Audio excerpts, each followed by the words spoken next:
Today we're going to do a deeper dive into one of the 4 parts. So for those of you that weren't here, we're going to be doing this journey of the calling. For those who want to take a little bit of time this year and take this relationship that I'm talking about with the divine a little bit deeper, and you're looking for something. It's like, hey, I think I want to go do something a little bit deeper. That's what the calling is. And so last week I went over the 4 parts of it. I talked about sacred listening. I talked about sacred discernment, I talked about sacred action, and I talked about sacred embodiment. And so those are the 4 things that we're going to be going and doing a deeper dive into, one each quarter. And we're going to play and we're going to have some fun with it. And I thought the thing that was so much fun for me as I started to dive into it is, I'm always going to go back and reference the Fillmores, always. But the thing that was incredible to me is how much wisdom that I forget the Fillmores had and everything that they did when they talk about it. And that's what I'm excited about sharing, because as many of you know, some do not. Unity's one of its gifts that it has is this idea of metaphysical interpretation, which means that we believe that while we have the physical body, the physical touch, we got all this, right? So we got this stuff. Hi. It's there. There's also something going on more than that. Why? Because we're more. That's why. You're the divine. And so there's way more going on than just the physical, metaphysical, beyond the physical. And for those people that are called to looking into it, it's a lot of information. And I'm going to be sharing some of that with you as we go through it. But just know that for those that want a little bit of the deeper dive, you can spend a lot of time. In fact, when I went through the ministerial program, the one thing that got me mad was I was given this book that I was told was given to all the ministers that went through the ministerial program, and I thought, ooh, aren't I special? That's what I thought at first, but you know what happened? Is after I read it, I'm going to put this nicely. I was mad. Mad. Why? Because it was like, why doesn't everybody have this? Why don't they give it to everybody who wants it? Because it is the nuts and bolts. It's the technical how-to in terms of playing with the metaphysical part of unity. And I'd never seen it. I'd been a part of unity for 40 years, and I had never seen it. And it blew my mind that I'm like, this is crazy. Now, the good news is, guess what? You don't have to wait 40 years. You don't. They finally took that book, and I'm going to share it with you. But they finally took that book and they made it into a book. Number one, it used to be binders. So literally the ministerial program, the people going into the program would be given 2 binders. And then they would go through the 2 binders. Well, thank God Paul Hesselbeck came around and then combined them and made them one book. And it's called Heart-Centered Metaphysics, and I'm going to be sharing that with you today. So anyways, the call, back to where I got to go, right, is listening. And I shared with you this quote last week, but I'm sorry. I love it so much, I'm going to read it again from the Bible. Listen to me. God pleads, and eat what is good, and your soul will delight in the riches of fare. Give ear and come to me and hear me, that your soul may live. Coming right from the divine, saying, hey, you might want to spend some time listening. Might not be a bad idea, right? Just kind of think about doing it. And so as you think about that, the thing that kept coming to mind is this idea of, well, what about listening? And it's hard for me to separate this as I study it and I go through this process myself. It's hard for me to separate this idea of listening and silence. It's like, where do you listen? You listen in silence. How do you listen? You do it in silence. Silence, silence, silence keep coming up. And then all of a sudden I started opening the book again. And I started going into it. And sure enough, here's the quote from the book, Heart-Centered Metaphysics. The silence is often thought to be the most important subject. Put on the brakes and stop. Stop right here. Silence is the most important thing that unity teaches. wow. Like, I kind of knew that, right? I kind of did. But when I read that, the words on the page just jumped out and they grabbed me. It's like, come here and listen to all the stuff that I've been saying for the last 6 years since I've been here. Silence is the most important thing. It's the most fundamental starting point. It's the most advanced of all unity teachings. Isn't it funny the most advanced teaching is silence, which is basically nothing?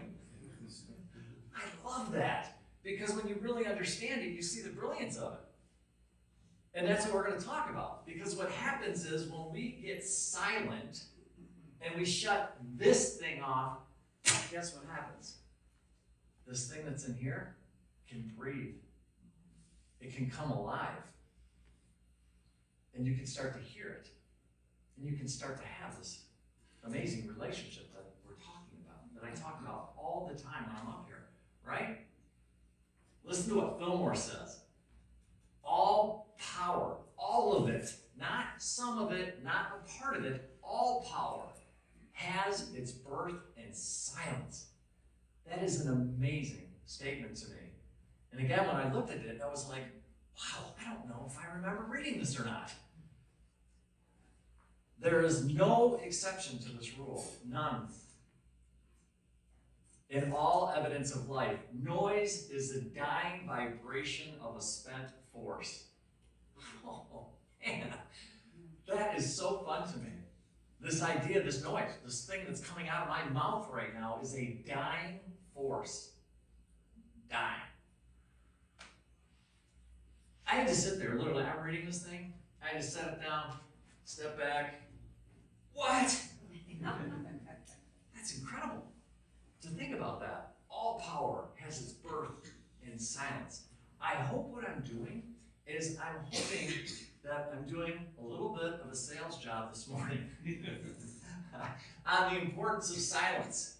Are you getting it? Just a little bit, I hope. Right? Silence. Silence. Some more quotes from the book. It's the source of all creativity. It is both the means and the goal to the path of all spiritual attainment. Are you getting it? Silence. Silence. Silence. Everything that we talk about affirmations, we talk about denials, we talk about prayer, we talk about meditation, we talk about all of these things. They are all important. They are all spiritual tools for your spiritual tool belt, which I hope we're developing. That's the point of being here, right? To learn spiritual tools for your spiritual tool belt. Silence, right?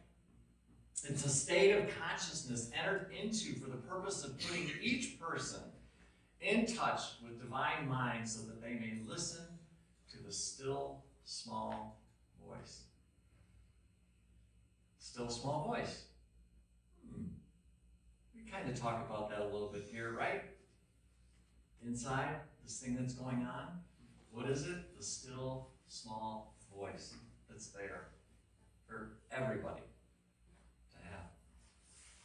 It's a place of inner stillness and quiet that is a source of divine revelation and from which we make discoveries of the eternal truth and therefore, ultimately, ourselves. How many want just a little bit of that? Yeah, just a little bit? Just a little bit. There's some bennies to spending time in silence, right? And that's what it's all about, are the benefits of silence. Certainly Myrtle knew all about the silence. She figured it out. When you get very still and go into silence where you are communing with your own indwelling guide, and I'm going to come back to that own indwelling guide, still, silent voice. Noticing some things are lining up here? Yeah. You'll be shown the easy, pleasant, harmonious, orderly way out of every situation. How many would like to have an easy, pleasant, harmonious, orderly way out of every situation? Right. We all do. This isn't unique unto Mike. It's not. We all do. And how does it happen? Silence.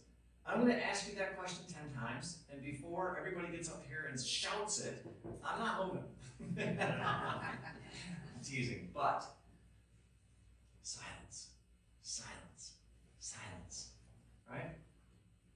Your own indwelling guide. What did Myrtle figure out? What did Charles figure out? What did Jesus figure out?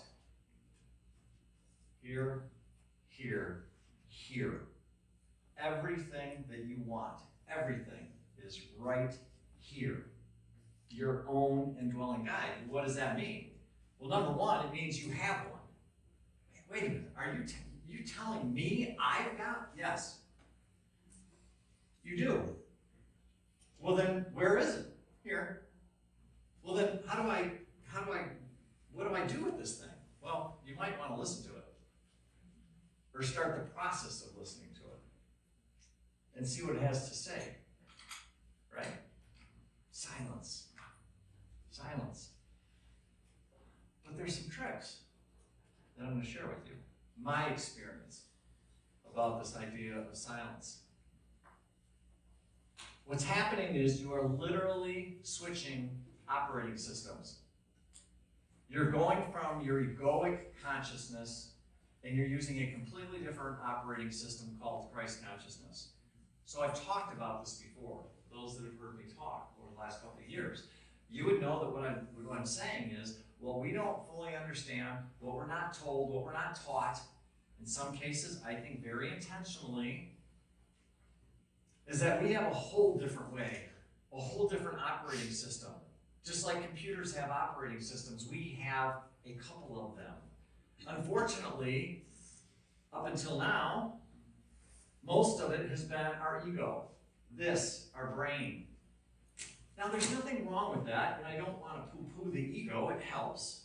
I talk about that all the time. I don't want to get rid of it. I just don't want it to be in charge all the time. Because there's another operating system that we can use. What's that? Christ consciousness. What is that? That's that thing inside of us that we all have. And so what we're literally doing is when we slow down and listen, we are switching operating systems. We're going from our egoic consciousness and we're going in and using Christ consciousness. That's what we're doing. When we slow down, we start to listen. We're starting to listen to something that's different. Something that may have, I don't know, some different information that you're currently functioning at. Who was it, Einstein, that said you're not going to solve the problem you're trying to solve using the same consciousness that you did to create it, right? So isn't it funny when we're trying to solve a problem? What are we doing? Oh, hold on. Let me think about this. Let me think about this. Let me think about this. And what are you doing? Using your brain, trying to figure out a problem that the brain created, and we're trying to use the same thing that we did that caused the problem to begin with. There's another way. There's another way, right? And so I wrote this that, to me, my experience is that spirit speaks at a different vibration. It does. A higher vibration. It's not what we're used to. It's not what we're taught. We're not taught this. Although I don't know why we're not. We should be taught this, right?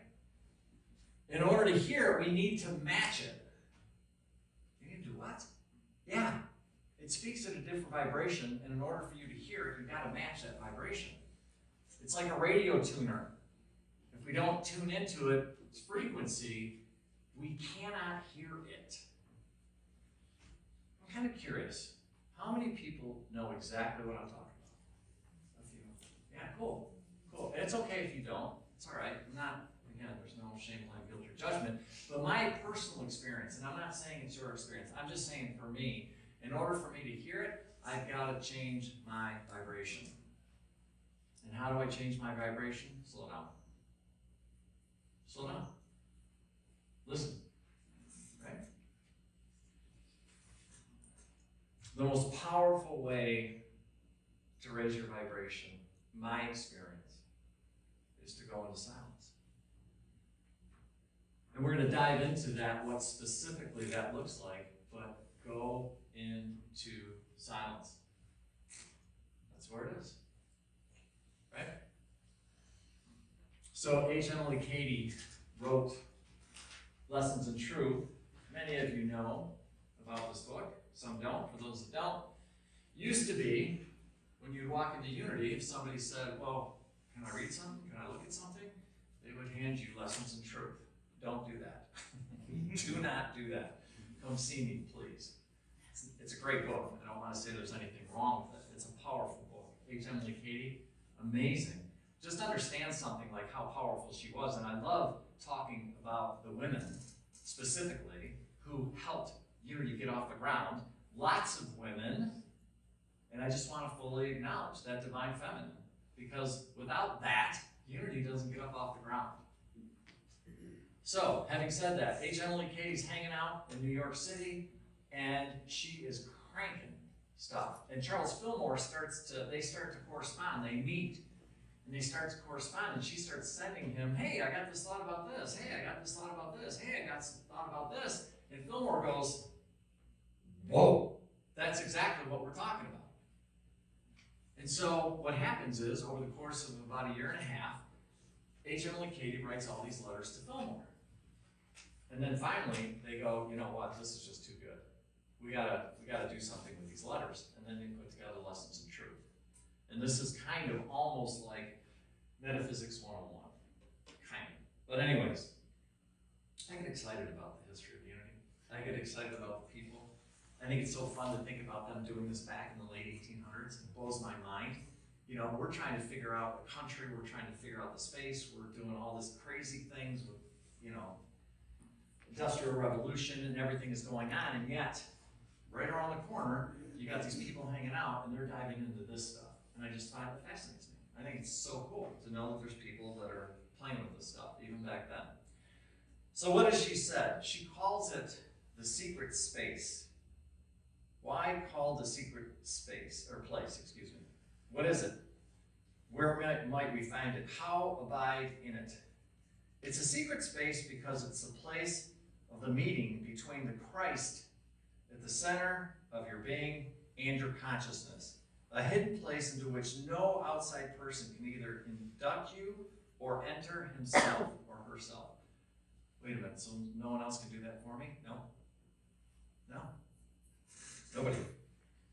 We must drop the idea that this place of realization of our divinity can be given to us by any human being.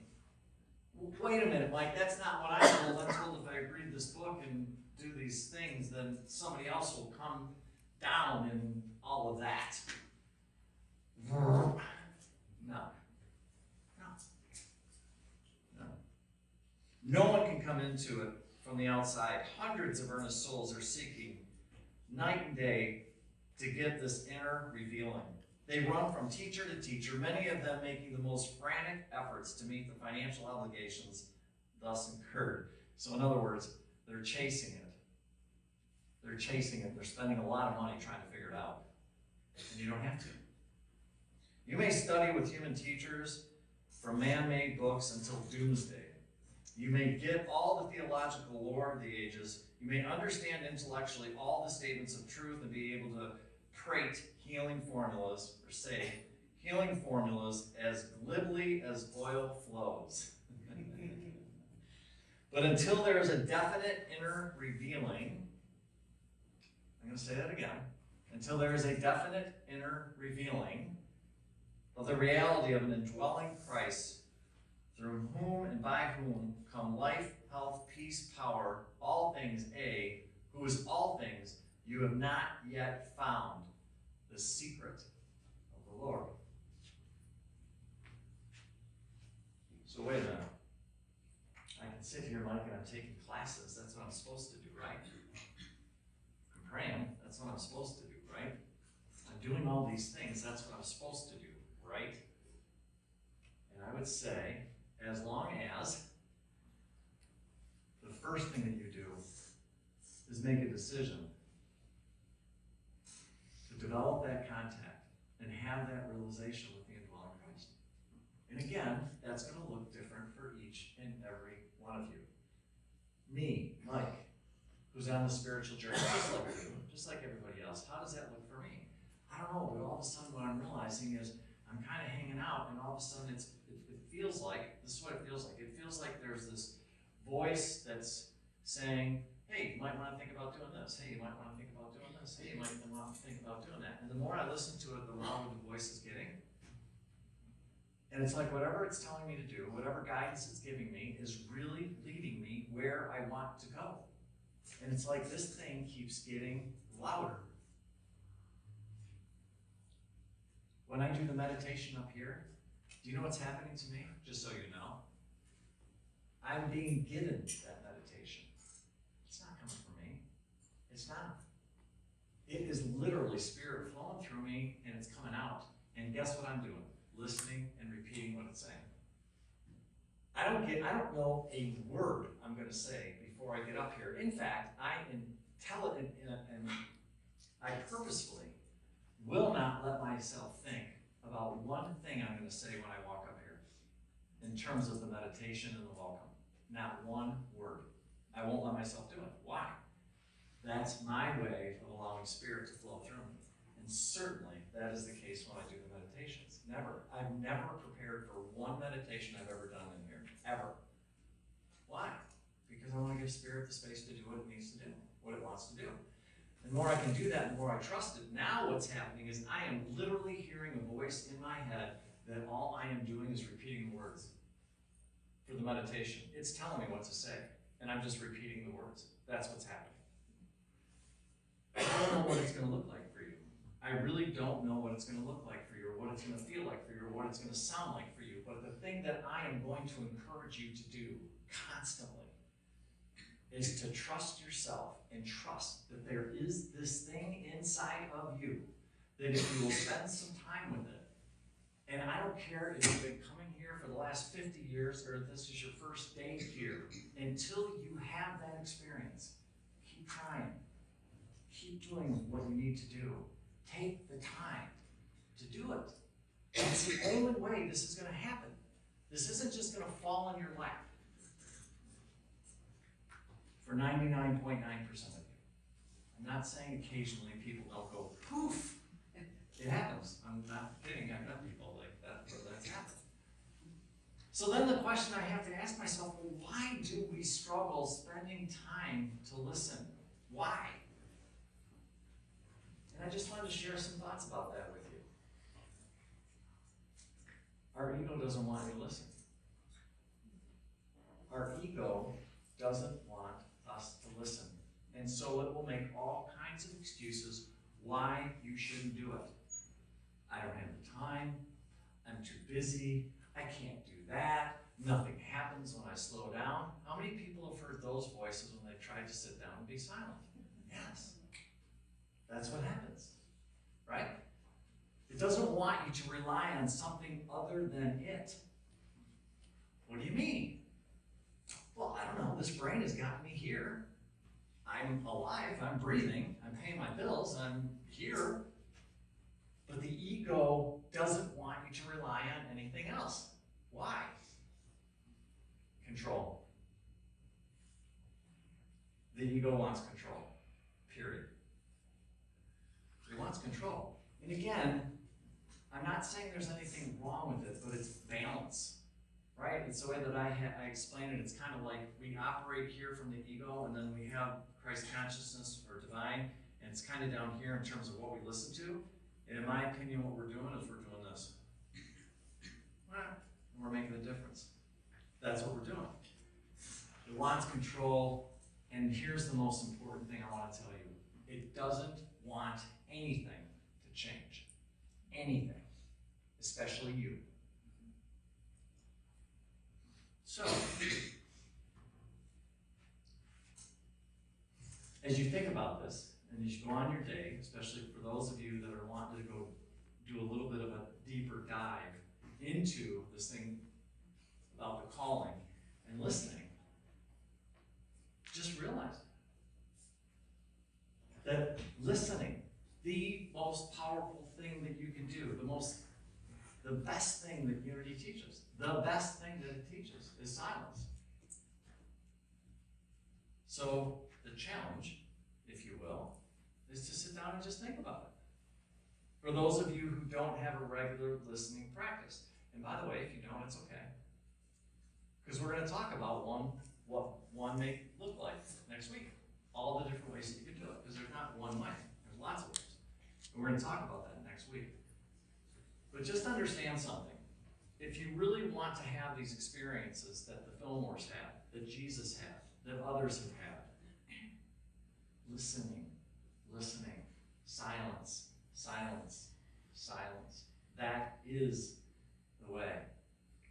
And next week, like I said, we're going to spend some time going over some of that stuff.